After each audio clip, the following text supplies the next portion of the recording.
Hey everybody, welcome back. You know what this is if you've seen all of my other reviews, so I'm just going to go ahead and jump right into Wilfred episode 11.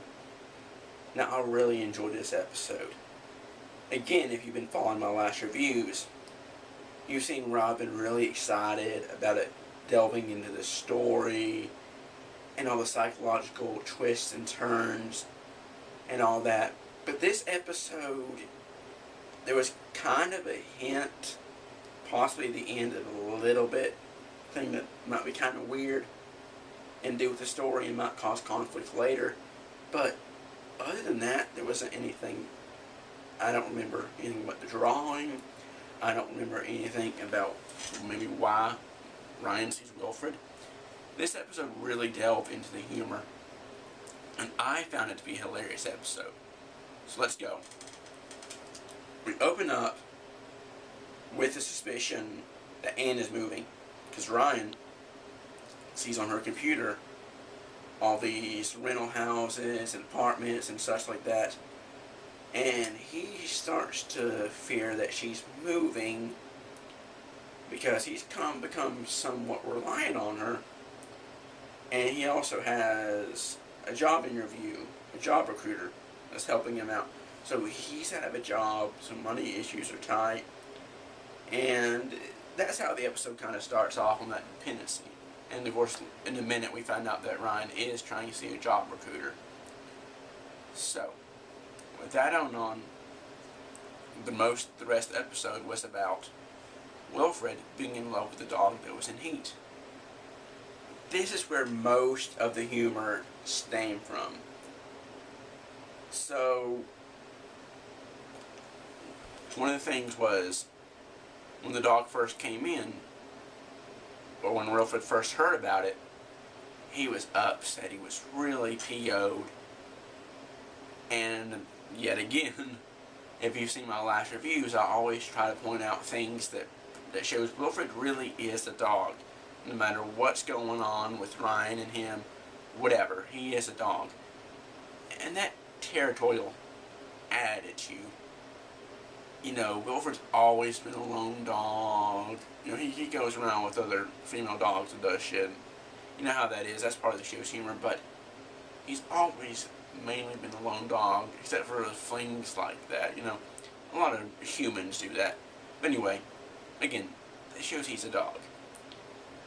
But as soon as he smells, and he pees a line in the sand, you know, show that, you know, this is my territory.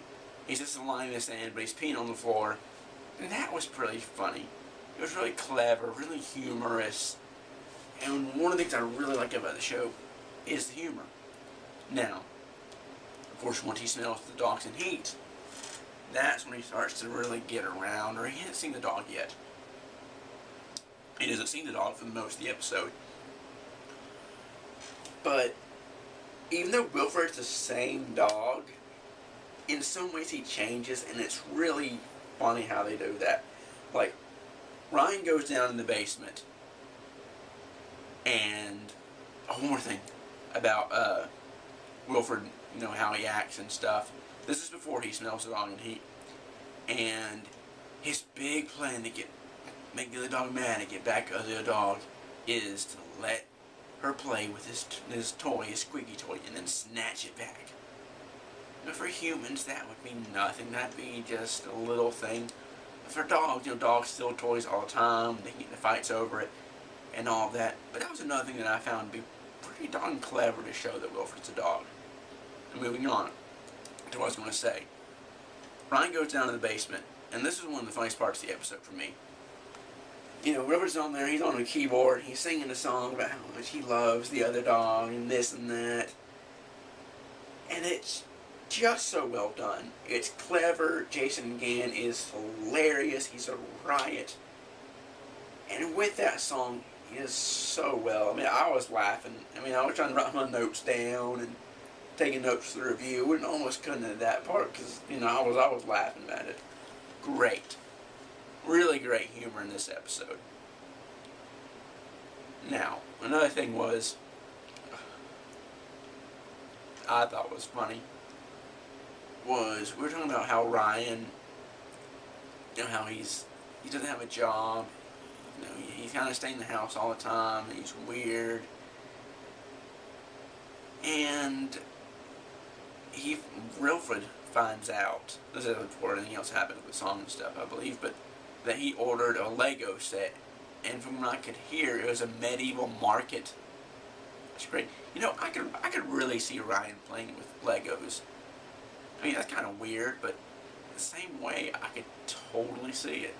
I could see him in there, playing with Legos by himself, getting weird about it, and all that, but, that's how it is. Before the dog is in heat, we see Wilfred at the fence, and there's a glory hole there, and that was another really funny part of the show. Because first he's in there front, you see his back, he's awfully doing something with the hole, and he turns around, he starts screaming, he's like, ah!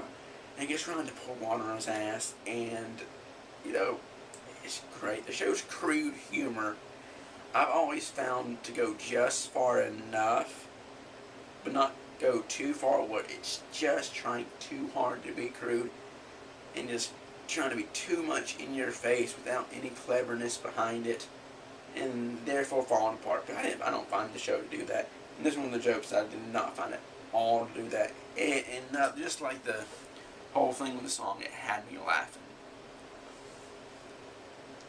Now, I've been jumping back and forth a little bit, but now on I should be on track. One of the funniest quotes that Wilfred said in this episode, and I don't remember exact word for word, but I've got close enough. He says, it's when Ryan tells him that the other dog is behind the door where he can't get to her. And he says, well, no door can stop love. Like some cheesy ass line, some cheesy chick flick or whatever. But he says, unless it's a door, does it have a doorknob? Of course he can't get through the door, he's a dog. But that was really funny. A lot of this satire and stuff they do, if you can call it that, I kind of see it as that, because, like I said, you find it how it is in, some silly, romantic movie or something, over the top with silly lines and all that. It's another part of the humor that this show, in my opinion at least, does really well. And then of course Ryan, Wilfred gets pissed off at Ryan. He's back on the piano, he's playing a much, darker tune and a more angry tune. He starts singing a mad song. And again, I almost fell off the couch laughing at this part. Because again, it's so clever. Jason Gann does a great job of it. And, as I've said before, Elijah Wood and Jason Gann work so well together. Now, moving on some. Ryan is trying to keep the two dogs away from each other because Ann's brother is trying to keep the breeds together with the same breeds, and he wants the dog, Phyllis, to be with her own breed. And of course, because Ryan wants Ann to stay around, he's trying to keep Wilfred from being with Phyllis. So he finds out that you can put vapor rub on a dog's nose to keep him from, that like block his senses or whatever it is. That's what we're led to believe. And Wilfred kind of returns to his normal self, but I suspected that he knew it all the time, and I'm sure a lot of you guys suspected that he knew it all the time. Unless you're really new to this show, if you've been watching throughout, even if you've been watching throughout just season 3, you probably know by now that Wilfred's way too smart to fall for that. And later we do find out that he does know it's a trick, and he turns it around on Ryan. Now, one thing I've noticed about this series is, especially in season 3, there are a lot of dream sequences. I don't find them to get old or stale or cliche or anything, but I'm starting to notice a lot of them. And one of them was when it opened up, and at first I didn't know it was a dream because it opened up, and Ryan was in the job recruiter office, and she was typing through random jobs, and then she got up and said something, oh, on the time we work together, I'm sure I can find out something that'll make you happier. And that's when I started to suspect something. She goes over to Ryan, and she says, you know, hey Ryan, how would you like to, you're about to get your dick sucked, how would you like that, or something. Now then, the way she was acting before that, I was like, yeah, this has to be a dream.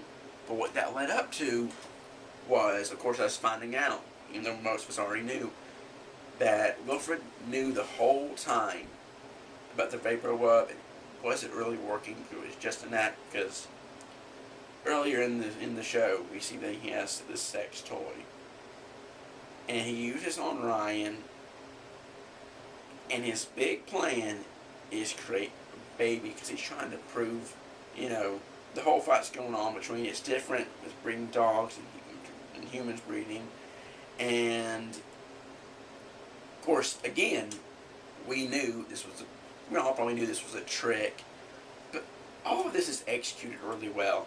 Even though we can predict it's a trick, and it usually is, I've never found it to be disappointing, like, oh, you know, we know what's going to happen, this is boring, this is stupid. You know, I've never found it to be that way. And, you know, I actually missed the first airing of the show and had to recatch it on my DVR. But usually I'm really excited, and when I missed it, and I'm realizing, oh, like, oh crap, you know, I gotta watch it. I jumped up, put on the DVR recording, and, you know, like I said, I really loved the episode. Another thing was, with the whole baby thing, was, before he found out it was a trick, she started to suspect, and Ryan started to suspect, well, Wilfred's actions. Of course, he was doing this on purpose. He's really smart. And that's what I love about the character. One of the things, at least. That he's trying to do it to Kirsten and make an inbred baby between brother and sister. And again, the crude, off-color humor comes in without going too far. Being, you know, around just enough to be really funny. Of course, that's about when we find out that it's all a joke. And I love how one thing I love about the humor, I'm going to make a point here in a second, is how it relates to modern times and how people act. And this one was a joke on social networking that I found to be pretty funny. When we found out it was a trick, you know, the whole, you know, when we found out that Wilfred knows about the vapor web and the whole inbreeding baby was a trick, and yada yada yada yada yada. We found out that Wilfred figured it out because he went on his Facebook page to change his relationship status to "it's complicated." Now, I've seen a lot of people do this, and I think it's one of the silliest things to put up there. Oh, my relationship is complicated, and it brings a lot of drama, but anyway, that was a comment on how humans are these days, in modern times and all that. Again, very clever. And the funny line was, they're still having the argument about inbreeding and, you know, dog breeding, human breeding, yada yada yada. And Wilfred goes off on a line about how he's with his sister, his aunt, and then he brings in grandfather. I was like, well, wait a minute. They kind of rewound the DVR recording to make sure I heard that right. And, you know, obviously his grandfather's a male dog, and, you know, it was something surprising. I mean, you don't really get surprised too much by the humor anymore. It's great. The only thing you really get surprised about is the twist and turn, the story, and the psychological stuff. But another thing I found to be really funny, and another thing that I've never trusted Kirsten since the first season with the way she is, even if she's trying to be nice now, or at least pretending to be nice. Never trusted her, and I don't think I ever will until the whole series is over and beyond that and all that. But anyway, Wilfred points out that Kirsten is probably using Ryan as a crutch because of, you know, the divorce and everything that she went through is what Ryan talks to her about later. But we also point out that Ryan is using Anne as a crutch because he doesn't want to deal with the real world, and Ryan and Kirsten talk about that, about her status with the divorce and dealing with it and coming over to Ryan. And Ryan admits that he doesn't really want to see a job recruiter. He's putting it off, and that's the thing that happens with Anne. And I'll get to the point that was the only kind of plot twist, possible plot twist at the end of this review. I'm almost done here. But, you know, that wasn't like a solemn, dead serious moment at that point. But it was more serious than the humor in the episode. But then they threw in where Kirsten finds the toy and she brings it up, and, you know, the reactions are great. Kirsten's probably one of my least favorite characters, but I still really like her. I mean, she's a total bitch. We all know that. But I still really like her, and her reaction was great. Now, final 2 points are one more thing that shows that Wilfred is a dog. The dog, Phyllis, is no longer in heat. And this is also the first time that Wilfred sees Phyllis. And he's disgusted by her. And like, no, I mean, how did I ever think I was in love with that? And at that point where he says exact words, but that was the total gist of it. And we found out that she's not in heat anymore, and that's why all of a sudden Wilfred's not attracted to her. He's kind of a pudgy dog and all that. And well, that was pretty creative. Again, you know, I made those points many times. But anyway, moving on to my last point, and this is what I'm really wondering what they're going to do with it. Maybe it's another Wilfred trick. I'm definitely seeing that happen. But Anne leaves, and oh man, again, if you've been following my reviews, you know that I really like Anne as a side character. I hate to see her leave. I really do. I'm hoping they'll bring her back, or at least we'll have some kind of communication with her. We'll see her more, and she'll stay in the show, even if she's in Florida. But Wilfred says that she is going to name her son Andrew. And Ryan says, well, why don't she name her son that? And Drew comes down the sidewalk to take the trash out or something, and he waves. Ryan looks over at him, and looks over as the car leaves with Anne. And that's how the episode ends. Of course, that's suggesting that maybe Anne and Drew slept together, which would mean that he's cheating on Jenna. But that's something we'll have to see in the next couple episodes if they decide to work more on that angle. Well, as I always say, these things are really fun. I've had a lot of fun with this particular review, and I hope you guys are having a lot of fun watching them. And if you are, if I have any people that are following each review, thanks a lot. I really appreciate it.